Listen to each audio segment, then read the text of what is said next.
Welcome to the deep dive. Today, we're getting into something really personal, choosing a home decor style. Mhm. But, this isn't just about scrolling Pinterest or Instagram and picking something that looks nice. Right.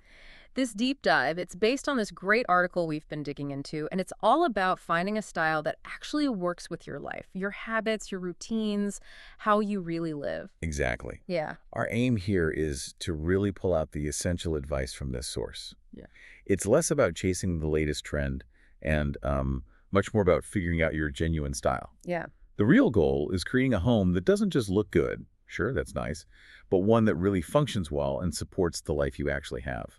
It's practicality and personality coming together. Okay, so where do we start with that? It sounds huge. The source kicks off with this, fundamental idea, which honestly feels like the biggest takeaway. What's that? Before you even think about paint swatches or sofa shapes, Hmm. you have to take a really honest look at how you use your space day to day. Yes.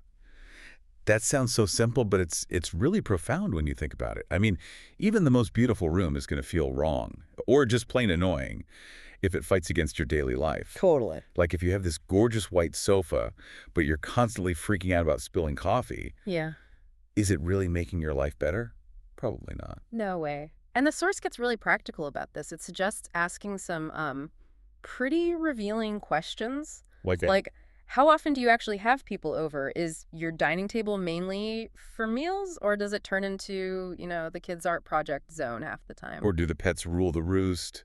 Are they allowed on the furniture? Things like that. Exactly. Those habits are the real starting point. Your home design should support those activities, not make them a hassle. It really should. If you spend half your evening working from the sofa, maybe that super sleek, kind of uncomfortable armchair isn't the best choice, no matter how cool it looks. Right. Or if toys always end up piled in one corner of the living room, maybe you need better, easier storage there, not just wishful thinking. And you should notice where things feel awkward or just always get messy.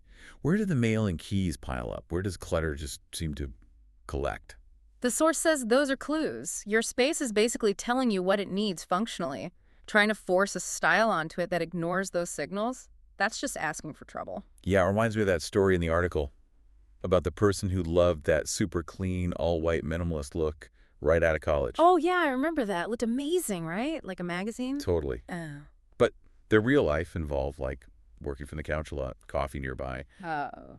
And they realized they couldn't actually relax. Yeah. They were just constantly stressed about keeping it perfect. So they switched things up. More forgiving colors, washable fabrics. And suddenly it felt like home again. Exactly. That shift from just aesthetics to how you live. Mm.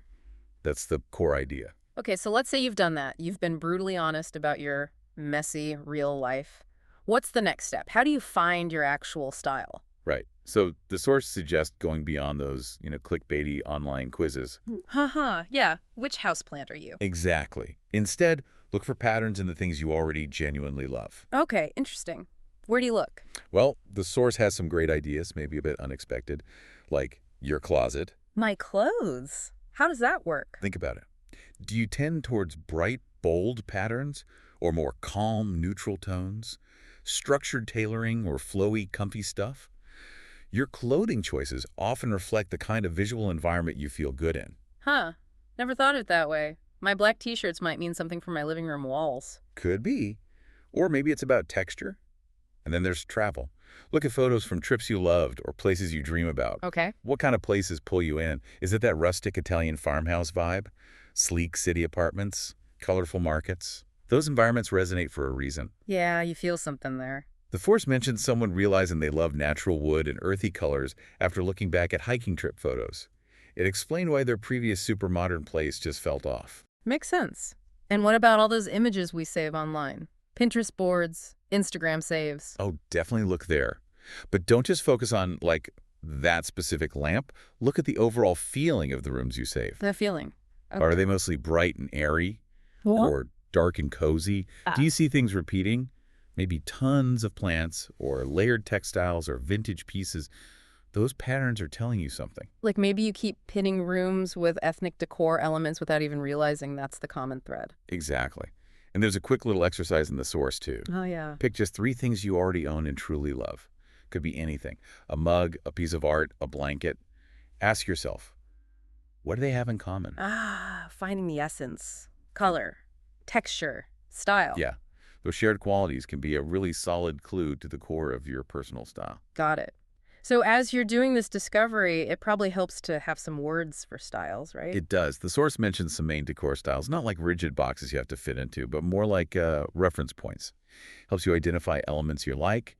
Kind of like knowing food ingredients. Exactly. So it lists things like minimalist clean lines, less is more, bohemian eclectic, textured, relaxed, farmhouse rustic, comfy, natural, coastal light, airy, beachy. Mid-century modern, those sleek kind of retro shapes, traditional, classic, more formal, and just modern, simple, functional. Right.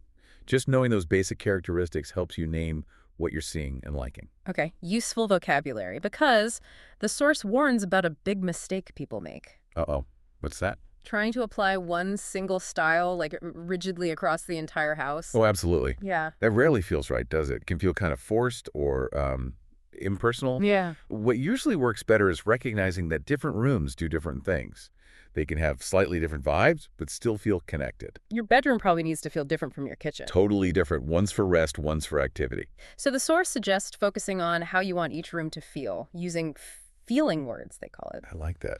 So instead of saying, I want a farmhouse living room, you'd say, I want my living room to feel welcoming, comfortable, maybe lively. And for the bedroom, maybe serene, restful, cozy. Exactly. Those emotional goals are apparently way more helpful than just sticking a label on it. And you can visualize that with mini mood boards for each space. Collect images, colors, textures, furniture, art that just give you that feeling you're after. See it all together. Makes sense. And don't ignore the light. The source makes a big point about natural light. Oh, yeah, that's huge. A sunny, south-facing room feels totally different than a darker, north-facing one. That should definitely impact your choices for color and materials. Good point. And thinking about how rooms connect, like flowing from one space to another. Yeah, transitions matter. You don't want it to feel like totally separate worlds crammed together. Yeah. Using some consistent things, maybe the same flooring or trim color, or even repeating an accent color in adjacent rooms that helps create flow, makes the whole house feel, cohesive. Okay, now this is where, for me, it gets really interesting. The source talks about mixing styles, which feels kind of advanced, but maybe it's the secret. It kind of is. It says the most compelling personal homes almost always mix styles thoughtfully. Very few stick rigidly to just one. But how do you do that without it looking like a total jumble? Like you just threw random stuff together. Right, there's an art to it. Mm. The source suggests starting with a dominant style, the one that best fits your needs and overall taste. That's your base. Okay. Then you layer in elements from a secondary style, like accents. Think of it like adding seasoning. Maybe your main vibe is modern, but you bring in some warmth with boho textiles, a cool vintage rug. Or like a farmhouse kitchen, but with more industrial-style pendant lights. Exactly. That kind of contrast can be really effective. So what holds it all together, if the styles are different? The key, according to the source, is a consistent color palette. Pick 3 to 5 core colors and use them repeatedly throughout the home, maybe in different ways. That creates a visual link, even if the furniture shapes are varied. Ugh, the color ties it all together. Smart. And also think about visual weight. Balance heavier, more substantial pieces with lighter, airier ones. Like a big, chunky, rustic table might look great with lighter, maybe more modern chairs. That push and pull. Yeah. And consider the overall mood. Styles can work together if they share a kind of emotional quality. Like the source points out, coastal and Scandinavian styles both aim for that bright, relaxed feeling. So mixing them feels natural. It often does, yeah. They complement each other. Now, this all sounds great, but life changes, right? Yeah. What if you pick a style and then you change? That's a really crucial point the source brings up. Your home style isn't set in stone. It's totally normal, even good, for your taste to evolve as your life evolves. Okay, thank goodness. So you're not locked in forever. Definitely not. Think of your home as less of a finished product and more of an ongoing project, an ongoing conversation. I like that. Less pressure. For sure. And that's why the source suggests investing in good quality, versatile basics.